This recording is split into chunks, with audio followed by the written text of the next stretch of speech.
MP board की परीक्षाएं शुरू होने वाली हैं। इन दिनों छात्र दिन रात एक करके जी तोड़ मेहनत कर रहे हैं, लेकिन बोर्ड एग्जाम के दौरान एक बात देखने को मिलती है कि छात्रों के मन में परीक्षा को लेकर काफ़ी डर होता है। डर इस बात का होता है कि अगर पेपर में फेल हो गए तो क्या होगा। लेकिन द सूत्र एक बड़ा अपडेट बोर्ड परीक्षा देने जा रहे छात्रों के लिए लेकर आया है। दरअसल MP board supplementary examination system में कुछ जरूरी बदलाव कर सकता है। इस नई व्यवस्था के तहत अगर कोई छात्र मुख्य परीक्षा यानी बोर्ड एग्जाम में पास होता है, लेकिन उसे लगता है कि उसके नंबर उतने अच्छे नहीं हैं जितनी उसे उम्मीद थी, तो वो 4 महीने बाद होने वाली एक और एडिशनल एग्जामिनेशन में शामिल हो सकता है। खास बात यह है कि इस परीक्षा में उन छात्रों को भी शामिल होने का मौका मिलेगा जो सभी सब्जेक्ट में फेल हो गए हैं। इस फैसले को एमपी बोर्ड की एग्जीक्यूटिव कमेटी ने मंजूरी दे दी है।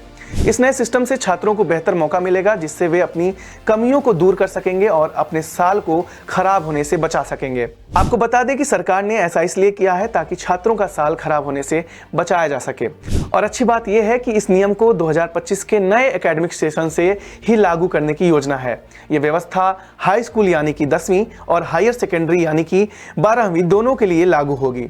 ये कदम छात्रों को एक और मौका देगा ताकि वे अपने नंबर इंप्रूव कर सकें और फेल होने से बच सकें। चलिए एक नजर डालते हैं कि फेल होने पर या कम नंबर आने पर किस छात्र को कैसे परीक्षा देनी होगी।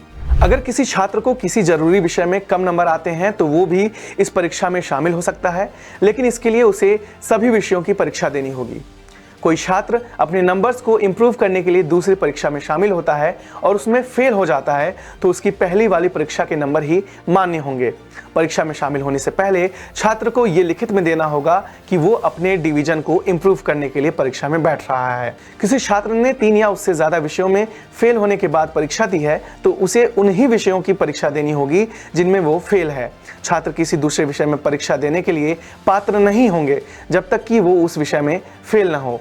जो छात्र सप्लीमेंट्री परीक्षा में भी फेल हो जाते हैं उनके लिए मध्य प्रदेश राज्य ओपन स्कूल द्वारा रुक जाना नहीं योजना चलाई जाती है। इसके तहत छात्र साल में 2 बार फेल हुए विषयों की परीक्षा देकर पास हो सकते हैं।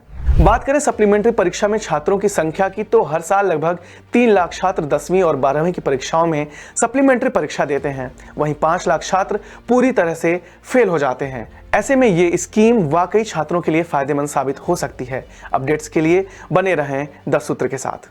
लेटेस्ट, इन्वेस्टिगेटिव और इन डेप्थ खबरें देखने के लिए ज्वाइन कीजिए द सूत्र का व्हाट्सएप चैनल, सब्सक्राइब कीजिए यूट्यूब चैनल, लाइक कीजिए फेसबुक पेज और पढ़ते रहिए वेबसाइट www.daसूत्र.com।